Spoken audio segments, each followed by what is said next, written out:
अंतरराष्ट्रीय युवा विद्वान, जैन दर्शन में यूनिवर्सिटी टॉप व गोल्ड मेडलिस्ट, जैन सिद्धांत एवं न्याय विषयों को सरलता से समझाने वाले, यूएसए, इंग्लैंड, ऑस्ट्रेलिया आदि अनेक देशों में जैन धर्म की महती प्रभावना करने वाले, पंडित टोडरमल पुरस्कार, युवा विद्वत रत्न आदि अनेक पुरस्कारों से सम्मानित मूर्धन्य विद्वान डॉक्टर संजीव कुमार गोधा जयपुर द्वारा जानिए धर्म का मर्म। इस कार्यक्रम के पुण्यार्जक हैं पूज्य पिताजी एवं माताजी श्री बाबूलाल जी जैन एडवोकेट एवं श्रीमती विद्या जैन की पुण्य स्मृति में संजय जैन, सविता जैन, सोहेल जैन, अपूर्वा जैन, स्वप्निल जैन व रेयांश जैन, फर्म पारस महल ज्वेलर्स, विदिशा।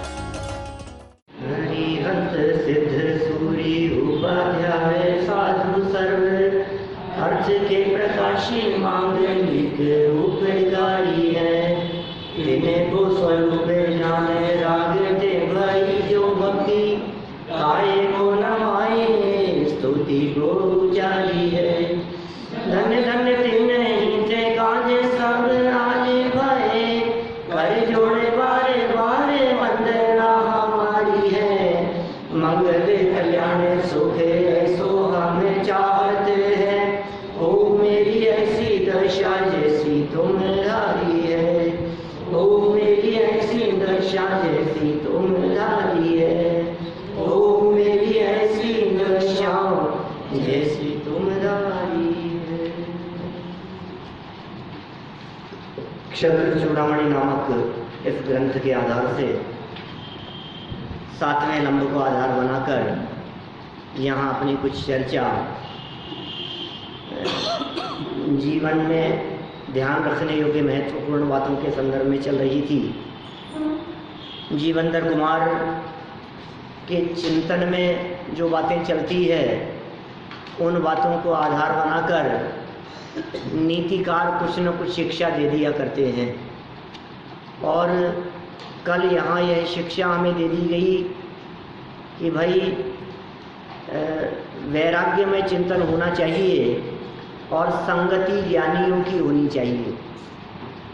जो आपको विषय भोगों में फंसाने वाले हों, जो जगत में उलझाने वाले हों, जिनकी संगति से भविष्य में कुछ संकट में पड़ने की संभावना दिखाई देती हो, आप उनकी संगति मात्र से दूर रहें।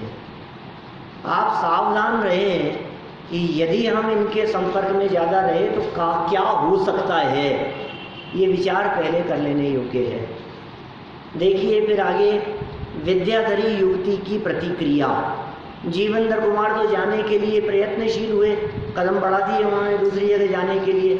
अब ये विद्याधरी क्या प्रतिक्रिया करने लगी, इसकी चर्चा सुने अपन आगे। 44 नंबर का श्लोक है। विरक्त में रक्ता सा निश्चिकाय विपश्चितम निसर्गादित ज्ञान मंगानासु ही जायते। क्या कह रहे हैं? उस आसक्त स्त्री ने विद्वान जीवंदर कुमार के व्यवहार को देख ये मुझसे अत्यंत विरक्त हैं ऐसा निश्चय किया। और समझ में आ गई ये जीवंदर कुमार मुझसे अत्यंत विरक्त हैं। समझ में आ जाती है बात। आप देख करके प्रैक्टिकल महसूस कर लेते हैं कि यार ये हमसे नाराज है।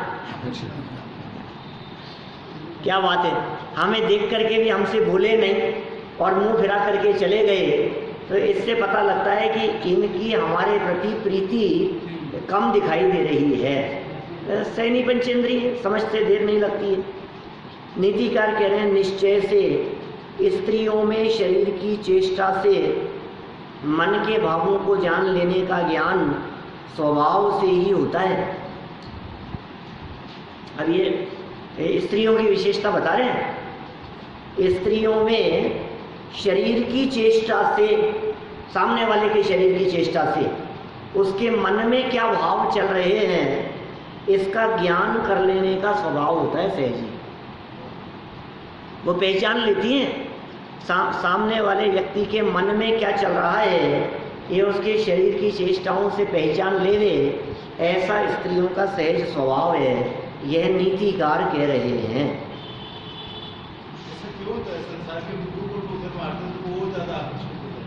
देखिए जरा क्या होता है, वही देखते हैं।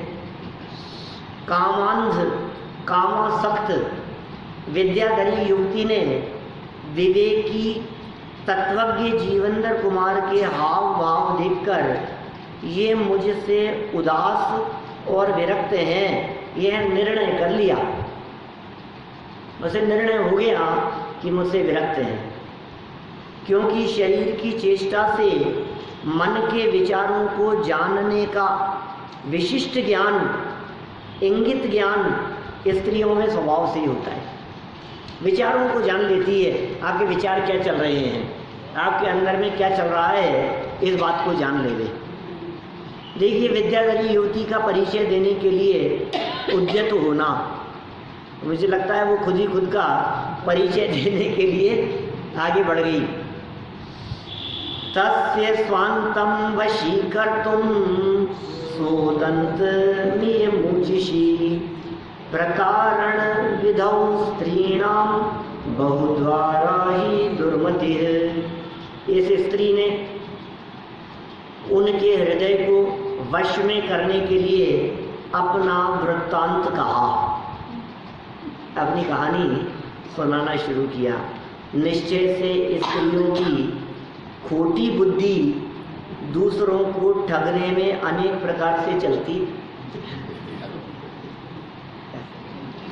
अभी स्वभाव की प्रशंसा करते करते ये इतना अच्छा स्वभाव होता है कि वो स्वभाव से पहचान लेती है सामने वाले के मन की बात। ये प्रशंसा करते करते क्या कह दिया इन्होंने, यहाँ नीतिकारों ने कह दिया कि उनकी खोटी बुद्धि दूसरों को ठगने में अनेक प्रकार से चलती है, कैसे ठगा जा सके दूसरे व्यक्ति को। इसीलिए तो कहा है ये परिवार क्या है, ठगों की टोली है। मैंने ऐसे वचन जो आचार्यों ने कहे हैं, ये वही बात यहाँ कही। देखिए सरल अर्थ, तत्वज्ञ और विरक्त जीवेंद्र कुमार को वश में करने के उद्देश्य से विद्याधरी युवती ने अपना वृत्तांत सुनाना प्रारंभ किया, क्योंकि स्त्रियां दूसरों को ठगने की अनेक कलाएं जानती हैं। आप ये बात निश्चित रूप से मान करके चलिए, जगत में जितने लोग जो ठग दिखाई देते हैं, जो धोखा देने वाले, मायाचारी करने वाले दिखाई देते हैं, उनमें निश्चित रूप से स्त्रियां साथ में होंगी उनकी। आप देख लो, आप दूर दूर तक दृष्टि डाल करके देखेंगे तो उन ठगों के साथ में कहीं ना कहीं स्त्रियों का सहयोग वो साथ में रखते हैं, उनकी गैंग में वो साथ में होती हैं। वो जाकर के जाल बिछा देती है, वो जाकर के अपनी मधुर बात कहती है, तो सामने वाला व्यक्ति उसमें ठगाया जाता है। आप पुरानी पिक्चरें देखेंगे ऐसे डाकुओं की और ठगों की, तो उनके पास में भी एक आध कोई ना कोई स्त्री ऐसी होगी जो मायाचार में प्रवीण होंगी। मायाचार जो है स्त्रियों के गुणों के अंतर्गत शामिल है। ये कुंद कुंदाचार्य देव ने प्रवचन सार की मूल गाथाओं में लिखा है, यहाँ तो लिखा ही है। प्रवचन सार की मूल गाथाओं में तीर्थंकर परमात्मा की चर्चा करते हुए 44, 45, 46 नंबर गाथा प्रवचन सार ग्रंथ की, और वे उस गाथा में क्या कहते हैं, वे चर्चा करते हैं वहाँ तीर्थंकर परमात्माओं का गमन करना, उनका उठना, उनका बैठना, उनका वाणी फिरना जिस तरह से सहज स्वभाव से ही होता है, इसी तरह से बादलों का उदाहरण दिया। बादलों का गरजना, बरसना, गमन करना, रुकना जिस तरह से स्वभाव से ही होता है, इसके लिए उदाहरण दिया। उसी तरह से स्त्रियों में मायाचार सहज ही देखा जाता है। ऐसा कुंद कुंदाचार्य लिखते हैं, मैं कौन कहने वाला। यहाँ ये लिख रहे कौन, वादीप सिंह सूरी। अब ये कह रहे हैं, इसलिए ज़्यादा अपन विस्तार से चर्चा न करते हुए आगे बढ़ते हैं। जो लिखा है सो पढ़ दिया अपन ने। तो स्त्रियों में दूसरों को ठगने की अनेक कलाएं होती हैं, अनेक कलाओं को जानती हैं। ऐसा युवती का परिचय, अब वो परिचय दे रही हैं।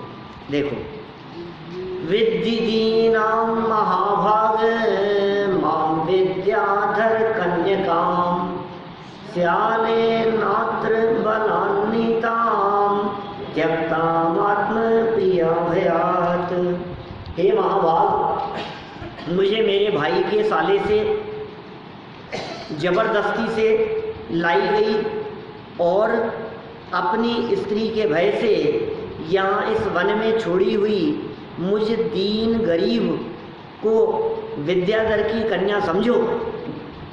इसने अपनी कहानी सुना दी कि मैं कहाँ से आई हूँ, क्या हुआ था मेरे साथ में।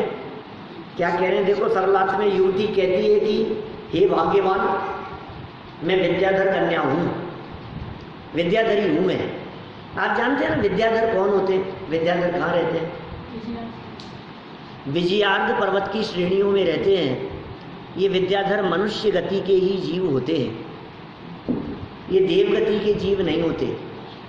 विद्याधर विद्याओं को धारण करने वाले होते हैं, अनेक प्रकार की विद्याएं इनके पास में होती है, इसलिए ये विद्याधर कहलाते हैं।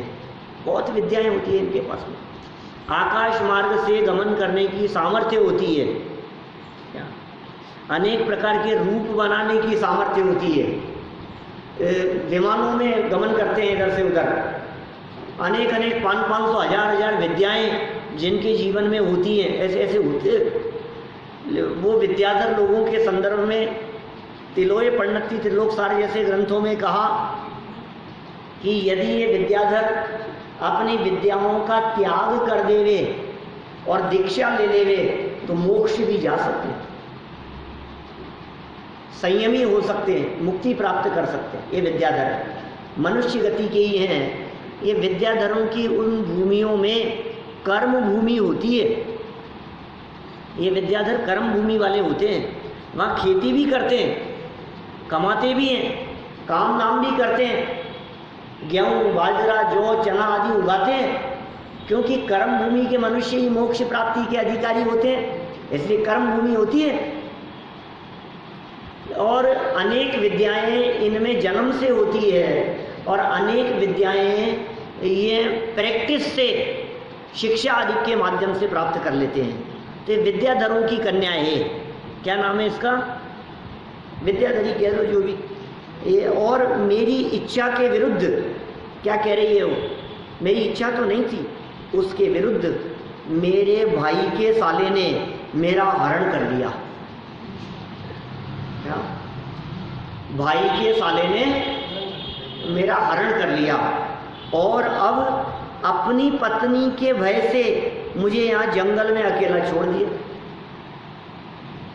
ये विद्याधरों की जो घटना यहाँ सुनने को मिल रही है, ये ऐसी विद्याधरों की घटनाएं बहुत जगह सुनने को मिलती है और सब घटनाओं में आपको एक ही कॉमन बात मिलेगी। तो विद्याधर उसका हरण करके ले जा रहा था और दूर से अपनी पत्नी को देखा और जंगल में पटक दिया। अनंग सरा जैसे ऐसे बहुत उदाहरण है शास्त्रों में। प्रथमानुयोग में चक्रवर्ती की बेटी थी अनंग सरा और विद्याधर उठा करके ले गया था और दूर से उसने पत्नी को देखा आते हुए और डर के मारे उसने जंगल में उसको पटक दिया। ऐसे ही जंगल में इसने छोड़ दिया। कौन ले गया था? इसके भाई का साला उठा करके ले गया था। अब बात तो सच्ची होगी, अब ये उम्मीद की जाती है। जो भी रहा हो घटना, देखो युवती की शरण के लिए याचना। अब याचना कर रही है आगे, कहानी थोड़ी सी बढ़ रही है मतलब कुछ ऐसी महत्वपूर्ण बातें नहीं है जहाँ अपन रुकना चाहें और सरलार्थ करते जा रहे हैं, तो अपन भी फटाफट थोड़ी कहानी पढ़ लेते हैं। युवती की शरण के लिए याचना। अनंग तिलकाम नाम ना पुंसाम तिलक रक्षमाम अशरण्य शरण्यत्वम वरेण्ये वर्ततामिति। हे पुरुषों के भूषण, अनंग तिलका नाम की, नाम बताया उसने अपना, अनंग तिलका नाम है उसका, नाम की मुझ विद्याधर कन्या की रक्षा करो। जिसका कोई शरण नहीं है उनका शरणपना पुरुषों में श्रेष्ठ आप में है, ऐसा उसने कहा। जिसका कोई शरण नहीं है उसके लिए आप ही शरण हो, आप पुरुषों में श्रेष्ठ हो, आप निश्चित रूप से मेरे लिए शरणभूत हो। ये बात उसने कही। देखो बैठी हुई कहती हुई दिख रही है, जीवेंद्र कुमार बैठे हुए हैं और वो बगल में लटके झटके से अपनी बात कह रही है। हे पुरुषोत्तम, मेरा नाम अनंग तिलका है, आप मेरी रक्षा करो, मुझे सहारा दो, क्योंकि शरणहीन लोगों को शरण माने सहारा देने का विशिष्ट गुण महापुरुषों में होता है। आप तो महापुरुष हैं, आप तो महापुरुष हो, आप में ऐसा गुण निश्चित रूप से होगा। महापुरुषों में ऐसा गुण देखा जाता है जो शरणहीनों को शरण देते हैं। मैं शरणहीन हूँ, मुझे कोई ना कोई सहारे की ज़रूरत है और मेरे साथ ऐसी घटना घट गई थी, आप मुझे अवश्य शरण देंगे, ऐसी उम्मीद से मैं आपके पास में आई हूँ। एक पुरुष का आर्त स्वर, वो क्या कह रहे हैं पुरुष? तावदार्थ स्वर गोपी शुश्रुवे श्रुतशालिना क्व प्रयाता प्रिये प्राणा मम यान्तीति दुस्सह। कितने 4-5 लोग हो गए अपने? पीछे से पढ़ रहे थे क्या? 44 से शुरू किया था। 44, 45, 46, 47, 48वां है ये। इतने में ही शास्त्र में प्रवीण उन जीवेंद्र कुमार ने, हे प्यारी कहाँ चली गई हो, मेरे प्राण निकल रहे हैं, इस प्रकार किसी पुरुष का दुस्सह दुखद स्वर सुना। क्या क्या क्या कहा? ऐसा स्वर जीवेंद्र कुमार ने सुना किसी और का, जहाँ से आवाज आई है, ये प्रिय कहाँ चली गई हो, इसका मतलब लगता है उसका पति उसको ढूंढता हुआ आ गया। क्या मैंने इससे ये बात सिद्ध होती हुई दिखाई दे रही कि ये कितनी मायाजारी कर रही थी। जीवेंद्र कुमार तो पकड़ ही रहे थे उस बात को, जीवेंद्र कुमार की तो ये बात पकड़ में आई गई थी, सावधान थे। और जीवेंद्र कुमार ने तुरंत, शास्त्र में प्रवीण तो थे ही और कर्णेंद्रिय भी विशेष थी, इन्होंने ये स्वर वहाँ सुना। देखो सरल अर्थ में यही कह दी बात। इतने में ही हे प्रिय तुम कहाँ हो, कहाँ चली गई हो, तुम्हारे वियोग में मेरे प्राण निकल रहे हैं। इस प्रकार असह्य एवं दयनीय आर्त स्वर, दुखी मनुष्य का चीत्कार विद्वान जीवेंद्र कुमार को सुनाई दिया। फिर क्या हुआ? ये बात सुनकर विद्याधरी का तुरंत ही गमन। योशाप्येषां मिषेणास्मान् निमेषादिव निर्ययो मायामयी नारीणां मनोवृत्तिर्निसर्गतः। फिर स्वभाव की बात कर रहे हैं, निसर्गतः। यह स्त्री भी किसी बहाने से इन जीवेंद्र कुमार के पास से क्षण मात्र में ही चली गई। उसको लगा ना कि यहाँ आवाज आ रही है, इधर आ जाएंगे अभी, वो तुरंत वहां से निकल गई, गायब हो गई। निश्चय से स्त्रियों की चित्त वृत्ति स्वभाव से ही छल कपट करने वाली होती है। मायामयी ही नारी नाम आचार्य देव लिख रहे हैं। क्या करें, हमने कुंदकुंदाचार्य की बात कही थी, पीछे कह दी थी आपसे, अब ये यहाँ साफ साफ खुद ही कह रहे हैं स्पष्ट शब्दों में कि कहीं किसी को पकड़ में नहीं आए बात, तो हम कह रहे हैं मायामयी ही नारी नाम मनोवृत्तिर निसर्गतः है। छल कपट करने वाली स्वभाव से ही वृत्ति होती है। अपने पति का आर्त स्वर सुनकर वे विद्याधरी स्त्री तुरंत ही कोई बहाना बनाकर जीवेंद्र कुमार का सामीप्य छोड़कर अन्यत्र चली गई, क्योंकि स्त्रियों की मनोवृत्ति स्वभाव से ही मायामयी होती है। आगे बढ़े, दुखी पुरुष का आगमन, वो व्यक्ति आ गया, वहां सामने आ गया। आर्त स्वर करोप्याह दैन्यम मान्यस्य वीक्षणात् शौच्याः कथं न रागान्धा ये तो वाच्यान् बिभ्यति। क्या कह रहे हैं? दुखित शब्द को करने वाले ने भी माननीय जीवनधर कुमार के देखने से दीनता पूर्वक कहा। तो वहाँ आया और उसने भी वहाँ आकर के कुछ कहा। क्या कहा? जो पुरुष अपवाद से व निंदा से नहीं डरते हैं वे राग से अंधे पुरुष कैसे शोचनीय दशा को प्राप्त नहीं होते हैं। अर्थात उनकी दशा अत्यंत शोचनीय होती है, दयनीय होती है। देखो आप ये नीतिकार क्या क्या सिखा देते हैं बात। डरे हुए व्यक्ति जो घबराए हुए हों, डरे हुए हों, राग में अंधे हों, कैसी बात कह रहे हैं? रागांध व्यक्तियों की दयनीय दशा होती है। जो व्यक्ति रागांध है, जो व्यक्ति कामांध है, जो व्यक्ति मोहांध है, उस व्यक्ति को तो दयनीयता का सामना करना ही पड़ेगा। कैसे दयनीय हो गया है?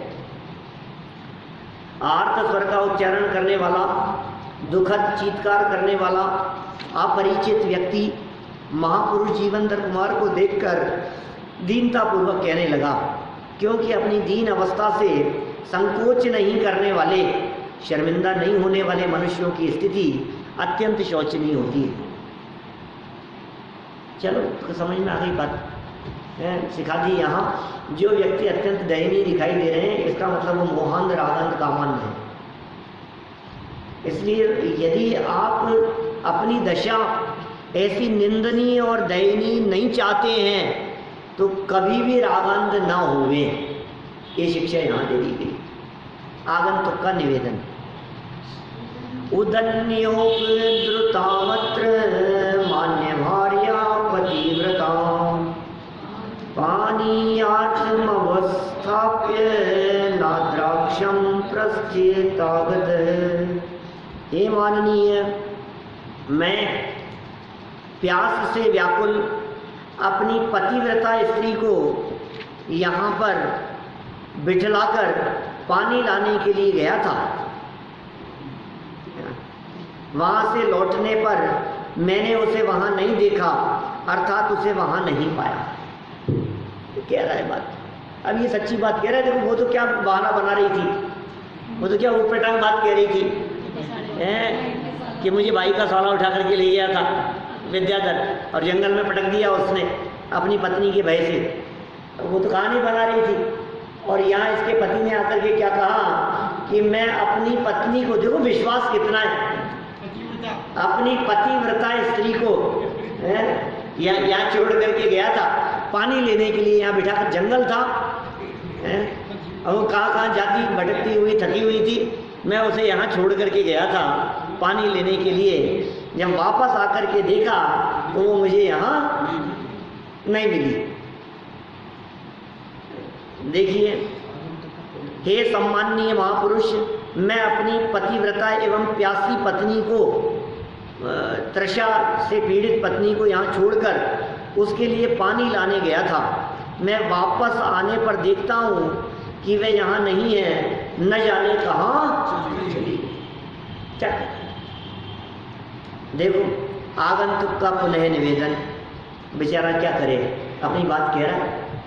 सुनो, विद्याप्य विद्यमानैव मम विद्याधरोचिता मत्योर्तम भवानत्र कर्तव्यं कथयेदिति। हे मनुष्यों में श्रेष्ठ, मेरी विद्याधरों के योग्य विद्या भी अविद्यमान के सदृश हो गई है। अर्थात स्त्री के वियोग से मैं अपनी सब विद्याएं भूल गया हूँ। देव नहीं है, ये भी मोहांध है, ये क्या करे, ये भी रागांध है, स्त्री के मोह में ये सब भूल भाल गया है, कहाँ चले गई। आप इस विषय में करने योग्य उपाय को कहिए, ऐसा विद्याधर ने कहा। भाई कोई उपाय दिखता हो तो आप कोई उपाय बतलाओ, मैं क्या करूं, मेरी विद्या को, विद्याधर हूं मैं, विद्या भी मेरी काम नहीं कर रही है, दिमाग काम नहीं कर रहा मेरा। तो माने देखो रागांध व्यक्ति, उसका दिमाग काम करना बंद कर देता है। जो व्यक्ति किसी में अत्यधिक आसक्त हैं उनकी बुद्धि काम करना बंद कर देती है। रावण जैसा बुद्धिमान व्यक्ति सीता का हरण करके ले गया। माने जहां आप किसी विषय से, किसी वस्तु से, किसी पदार्थ से, किसी व्यक्ति से, किसी स्त्री से, किसी परिस्थिति से बहुत ज़्यादा आकर्षित और प्रभावित होंगे, आप निश्चित मान करके चलिए उस क्षण, उस दौरान आपकी बुद्धि हरण कर ली जाएगी। आपकी बुद्धि काम करना बंद कर देगी। बाद में आप कितना भी पछताते रहें, आप सोचते रहें कितना भी, लेकिन उस समय यदि आपने विवेक नहीं रखा तो आपकी बुद्धि चली जाएगी। ये बुद्धि चलेगी कि बेचारी रागान में। किसी भी व्यक्ति वस्तु में अत्यधिक आसक्ति की बात है। जैसे समझ लो, बच्चों की बात करो, अभी क्यों और बातें करें अपन। कोई बच्चा किसी विशिष्ट खिलौने को लेकर के बहुत ज़्यादा अंधा हो गया, मुझे तो ये चाहिए। अब वो उसके गुण दोषों के बारे में विचार नहीं कर रहा है, अब वो उसकी कीमत के बारे में विचार नहीं कर रहा, वो आगे पीछे के बारे में विचार नहीं कर रहा, इससे मुझे क्या लाभ होगा, क्या नुकसान होगा, कुछ नहीं विचार कर, मुझे तो चाहिए बस। अब वो अंधा हो गया उसमें। अब फिर भले ही खरीदने के बाद में पछताता रहे, हाँ बेकारी खरीद लिया, कुछ काम का नहीं था। क्या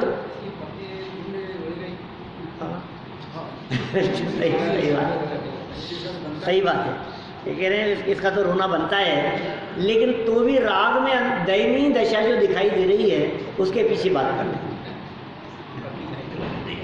देखिए सरल अर्थ, हे पुरुषोत्तम, प्रिय पत्नी के वियोग के कारण मेरे विद्याधरों के योग्य सभी विद्याएं नष्ट सी हो गई हैं, अतः आप मुझे कुछ उचित मार्गदर्शन दीजिए। देखिए विशेषार्थ में इतने श्लोकों के बाद पहली बार विशेषार्थ आया। शोक करना तीव्र कषाय से होता है। शोक कर रहा है वो, तीव्र कषाय से व्यक्त ज्ञान भी लुप्त सा हो जाता है, व्यक्त ज्ञान भी लुप्त हो गया। इसी कारण उसे विद्याधर की विद्याएं भी लुप्त सी हो गई हैं, याद नहीं आ रही हैं। ये विद्याधर माने शिक्षा से प्राप्त की हुई है विद्याएं, बहुत सारी उपदेश से। ये जितनी भी विद्याएं हैं, ये सब विद्याएं मतिश्रुत ज्ञान का ही विशेष चमत्कार है, ज्ञान का चमत्कार है, क्षयोपशम जन्य है। जितना जितना क्षयोपशम खुलता चला गया उतनी उतनी विद्याओं में विशेषता होती चली गई, ऐसा। अतः ज्ञान का विकास चाहने वालों को किसी भी कषाय से व्यथित नहीं होना चाहिए, चाहे काम कषाय हो, चाहे राग कषाय हो, चाहे क्रोध कषाय हो, चाहे मान कषाय हो, कोई भी अभिमान के अंदर भी लोभ कषाय हावी हो गई, अब मारा गया ये व्यक्ति। असल में जिसके मन में लोभ हावी है ना, इस व्यक्ति को कभी भी फंसा सकते हो आप। वो है ना, एक लोभी व्यक्ति से बर्तन ले गया था, चांदी के बर्तन, और ला करके कहा कि तुम्हारे जो चांदी के बर्तन ले गए थे, इन बर्तनों से रात को अचानक ही ये छोटे छोटे से चांदी के 2 कलश इन्होंने जन्म ले लिया, और ला करके दिए और उसने हड़प लिए, लाओ लाओ धन्यवाद। फिर दूसरी बार फिर बर्तन ले गया तो फिर कुछ और हो गए, फिर कुछ और हो गए, और सारे बर्तन ले गया। फिर एक दिन क्या हुआ, ये सोचते इसका लोभ और बढ़ गया, तो अच्छी बात है यार। फिर अचानक क्या हुआ कि एक दिन कह दिया कि वो सारे के सारे मर गए, अब कुछ नहीं है। अब वो लोभी व्यक्ति वो रोने लगा, उसने केस कर दिया क्या तो पूरा का पूरा वृत्तांत सुनाया। तो उसने कह दिया कि भाई जब जन्म हो सकता है तो मृत्यु भी होती है, जब जन्म होगा तो मरण भी होगा। आप लोगों ने नहीं सुनी ऐसी कहानी? मैंने तो शॉर्ट में ऐसी घसीटा मार दी, मतलब उसको अच्छे से सुना था मैं, लेकिन सारा समझ में आ गया आपको। जो व्यक्ति लोभ में आसक्त होकर के फंस गया है ना, वो व्यक्ति कहीं ना कहीं पर धोखा खाएगा। ये यहाँ इन्होंने कषायों के बारे में बात की। अतः ज्ञान का विकास चाहने वालों को किसी भी कषाय से व्यथित नहीं होना चाहिए। कषाय के प्रसंग आने पर भी तत्व ज्ञान के आधार से स्वस्थ अर्थात शांत रहने का ही प्रयास करना उपयुक्त है। स्वस्थ की चर्चा हमने पहले की है आपके बीच में। स्व में स्थित है वो स्वस्थ है, स्वस्थ जिसे स्व की खबर नहीं है वो कैसा स्वस्थ होगा? जिसे आत्मा परमात्मा की खबर नहीं है वो कैसा स्वस्थ होगा? तो स्वस्थ कौन है? जिसे अपने स्वभाव की खबर है वो स्वस्थ है। हाँ, अवश्य अवश्य आवश्यक आवश्यक की व्याख्या करते हुए जो परवश्य नहीं है वो अवश्य है। ऐसे आवश्यक की व्याख्या की है नियम सार में, आवश्यक अधिकार में। सुंदर चर्चा है वो भी। देखिए जीवेंद्र कुमार की मनस्थिति। अब जीवेंद्र कुमार को क्या बात समझ में आ रही है? इसकी मनस्थिति पुरंध्रीश्वती संधानाद भेषीद भयंकर वचनी आदि भीरुत्वम महताम महनीयता। निर्भय स्त्रियों में विद्यमान ठग विद्या से डर गए, निश्चय से, निंद्य बुरी बातों से भय बना बड़े पुरुषों का बड़प्पन। जीवेंद्र कुमार भी डर गए भाई साहब, क्या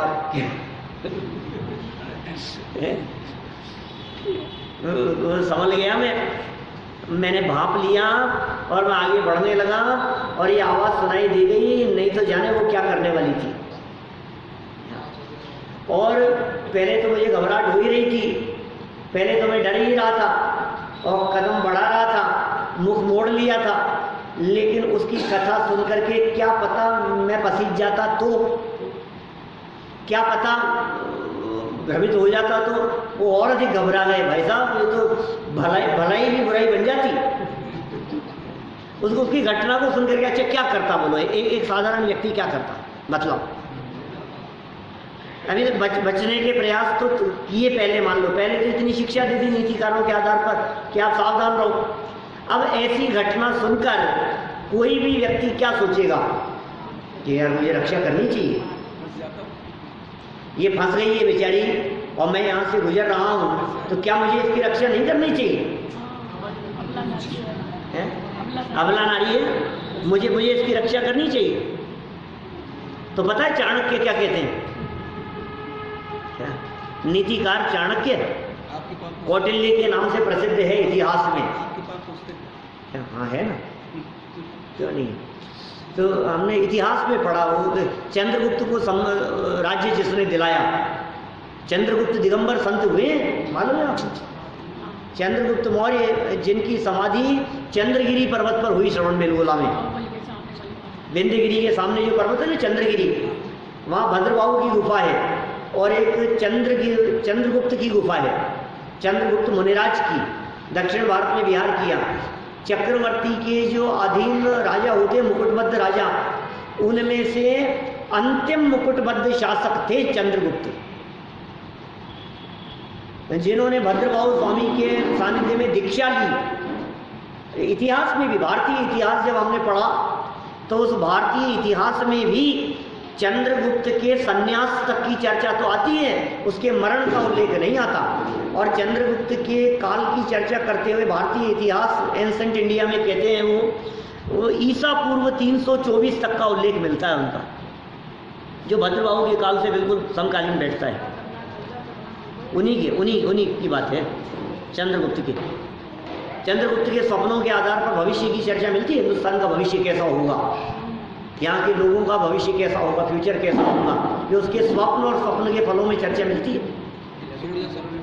है। हाँ कई जगह पर लगे होंगे। ये मेरे क्या तिजारा में है, तिजारा में, और मैंने ये अभी रिसेंट में कहीं देखे थे पकौड़ा जी में, पकौड़ा जी में देखे मैंने किसी एक विशेष मंदिर में चंद्रगुप्त के ये स्वप्न। खैर देखिए चंद्रगुप्त की बात कहाँ से आ गई? चंद्रगुप्त को राज्य दिलाया था कौटिल्य ने, चाणक्य ने। तो चाणक्य के वाक्य बता रहा था वो। चाणक्य ये कहता है कि प्रत्येक व्यक्ति को बहुत प्रयत्न करके अपने धन की सुरक्षा करनी चाहिए, धन की सुरक्षा करनी चाहिए। आपत्ति काल में न मालूम कब धन की जरूरत पड़ जाए, ऐसा नहीं कि अभी प्राप्त हो गया और खूब खर्च करो, आप धन की सुरक्षा करो, ऐसा वो कहता है।